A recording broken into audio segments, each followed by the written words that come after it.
안녕하세요. 우리 삶의 복잡한 관계 속에서 마음의 지도를 함께 그려나가는 시간입니다.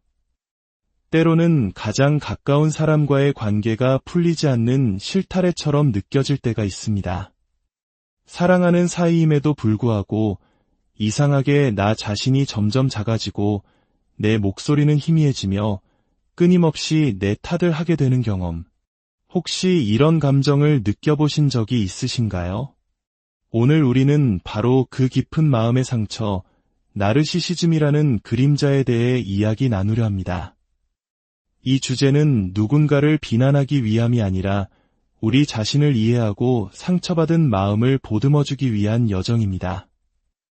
이 이야기가 지금 어둠 속에서 길을 찾는 누군가에게 작은 등불이 될 수 있도록 지혜를 나누고 싶으시다면 채널 구독과 알림 설정으로 이 여정에 동행해 주시길 바랍니다.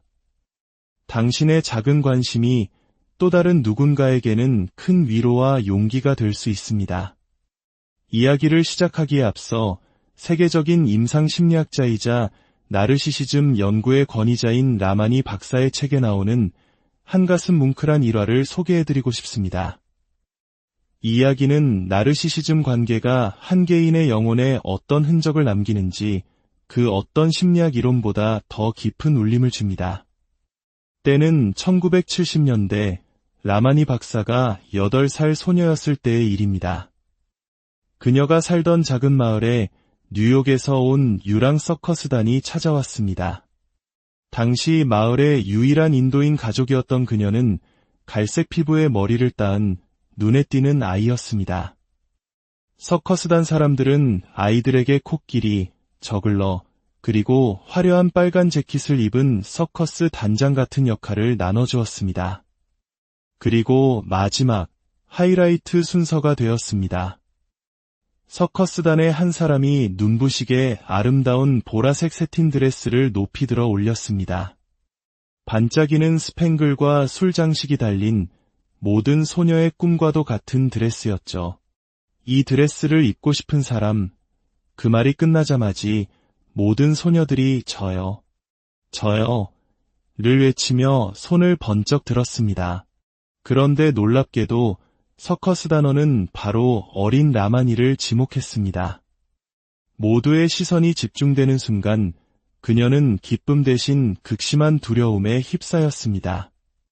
그 어린 마음 속에는 눈에 띄면 안 돼, 주목받으면 위험해져 라는 목소리가 울려 퍼지고 있었습니다. 당시 그녀가 처한 가정 환경과 사회적 분위기는 아이에게 보이지 않는 존재가 되는 것이 가장 안전한 생존 방식이라고 가르쳤던 것입니다. 결국 소녀는 눈물을 머금은 채 고개를 저었습니다. 그리고 그토록 원하던 보라색 드레스 대신 자신을 가려줄 수 있는 평범한 의상을 선택했습니다.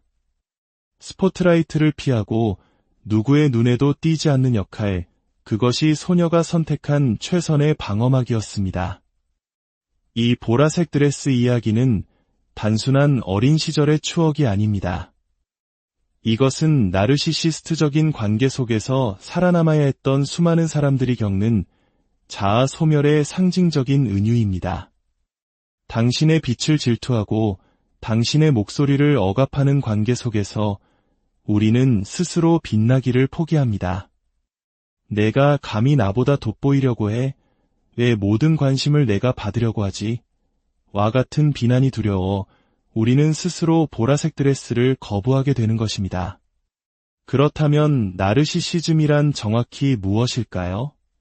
우리는 종종 자기애가 강한 사람을 보고 쉽게 나르시시스트라고 말하지만 심리학에서 말하는 나르시시즘은 훨씬 더 복잡하고 파괴적인 특성을 가집니다. 나르시시스트의 가장 핵심적인 특징은 공감 능력의 결여입니다. 타인의 감정을 이해하거나 느끼는 능력이 현저히 부족하며 모든 것을 자기중심적으로 해석합니다. 그들은 끊임없이 타인의 인정과 관심을 갈구하고 자신이 특별한 대우를 받아야 한다는 특권의식에 사로잡혀 있습니다.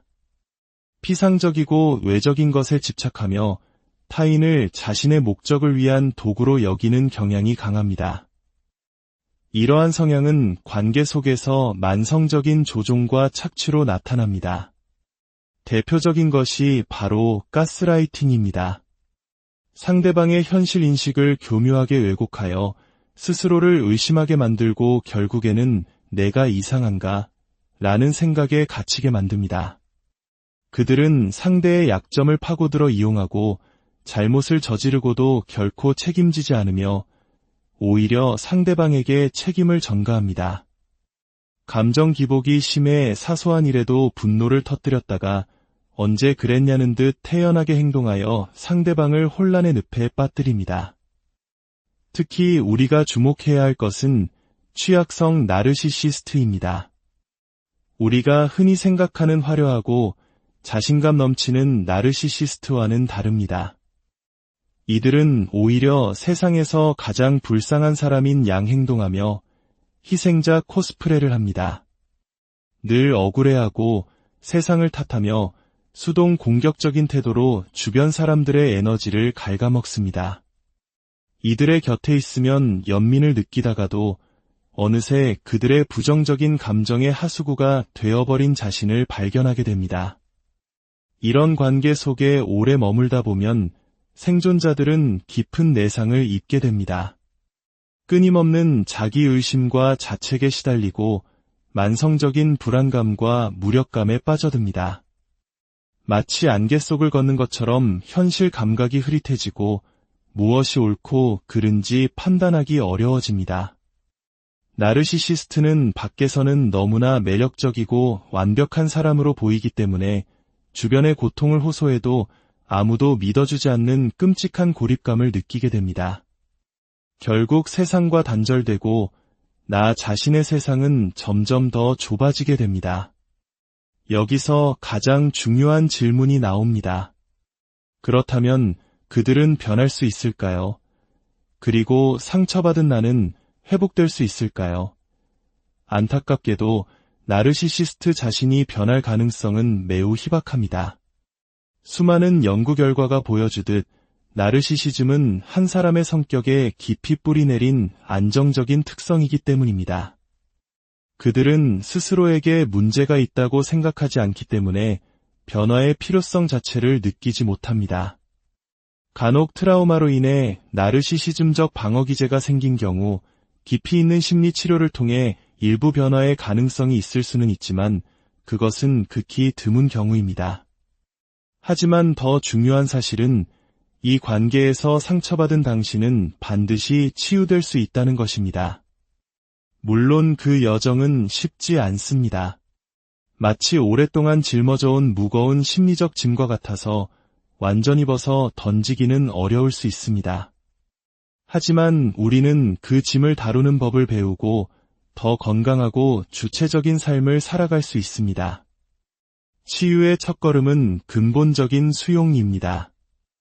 이것은 그들의 행동을 용서하거나 괜찮다고 인정하는 것이 결코 아닙니다. 아, 저 사람은 원래 저런 사람이구나. 내가 아무리 노력해도 저 사람은 변하지 않겠구나. 이건 내 잘못이 아니구나 라고 현실을 있는 그대로 직시하는 용기입니다.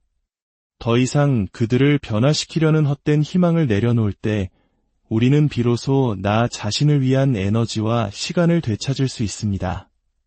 그리고 우리는 애도의 과정을 거쳐야 합니다. 내가 꿈꿨던 이상적인 관계, 내가 잃어버린 시간, 그리고 온전히 사랑받지 못했던 내 어린 시절에 대한 깊은 슬픔을 충분히 느끼고 흘려보내야 합니다. 이 슬픔을 회피하지 않고 정면으로 마주할 때 우리는 비로소 상처의 딱지를 떼고 새살이 돋아날 공간을 만들 수 있습니다. 치유의 여정에서 가장 강력한 무기는 건강한 사회적 지지입니다. 내 이야기를 있는 그대로 들어주고 나의 감정을 판단 없이 인정해주는 단 한 사람의 존재만으로도 우리는 다시 일어설 힘을 얻습니다. 그것은 마치 캄캄한 동굴 속에서 발견한 한 줄기 빛과도 같습니다. 진정으로 나를 알아봐주는 사람과의 관계 속에서 우리는 왜곡되었던 자아상을 회복하고 내가 얼마나 소중한 존재인지를 다시 깨닫게 됩니다. 또한 나만의 의미와 목적을 찾는 것이 중요합니다. 그것이 일이든 취미든 봉사활동이든 나르시시스트의 그림자에서 벗어나 온전히 나로서 존재할 수 있는 시공간을 확보해야 합니다.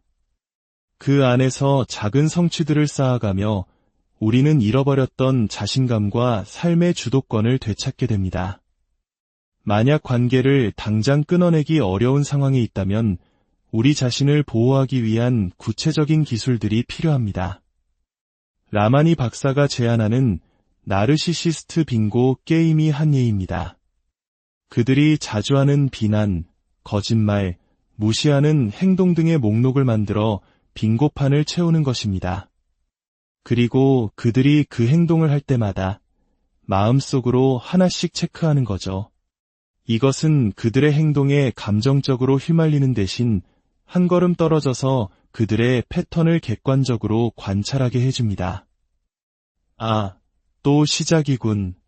빙고 한 줄 완성까지 2칸 남았네. 이렇게 유머를 섞어 상황을 바라보면 우리는 감정의 소용돌이에서 빠져나와 심리적 안정감을 유지할 수 있습니다. 또 다른 방법은 준비하고 흘려보내기입니다.